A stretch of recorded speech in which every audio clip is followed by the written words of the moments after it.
Hi viewers, welcome to YDL food channel. నోటికి కారంగా ఘాటుగా ఏమైనా తినాలి అనిపించినప్పుడు ఇలా వెల్లుల్లి ఎగ్ ఫ్రై చేసి తింటే చాలా రుచిగా ఉంటుంది. మరి ఎలా చేయాలో చూసేద్దాం రండి.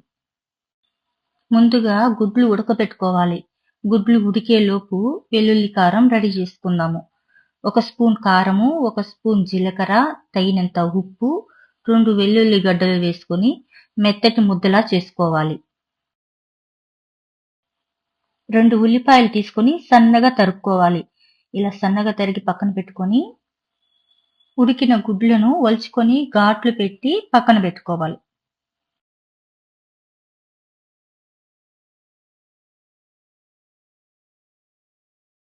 ఇప్పుడు స్టవ్ వెలిగించి బాండిల్ పెట్టి 3 స్పూన్ల నూనె వేసి వేడయ్యాక ఉద్దిపప్పు ఆవాలు, కరివేపాకు, ఉల్లిపాయలు వేసి వేగనివ్వాలి.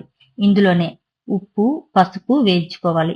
మనం ముందుగా వెల్లుల్లి ముద్దలోకి కొంచెం ఉప్పు వేసుకున్నాం కాబట్టి ఇప్పుడు ఉప్పు కొంచెం ఉల్లిపాయలకు అయ్యేట్టుగా వేసుకోండి.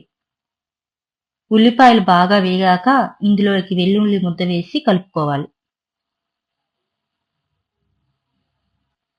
ఇలా వెల్లుల్లి ముద్దంతా కలిసాక ఇందులోనికి మనం ముందుగా ఒలిచిపెట్టుకున్న గుడ్లను వేసి కలుపుకోవాలి.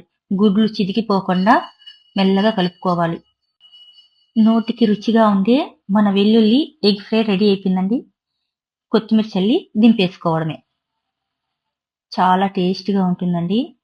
జ్వరం వచ్చిన వాళ్ళకి, నోటికి ఏమీ బాగాలేదు, ఏదో ఒకటి తినాలి, కారంగా తినాలి అనుకున్న వాళ్ళకి ఇది మంచి ఫుడ్ అండి. చాలా బాగా టేస్ట్గా ఉంది. ఒకసారి ట్రై చేయండి. ట్రై చేసి మీకు ఎలా వచ్చిందో నాకు కామెంట్లో చెప్పండి.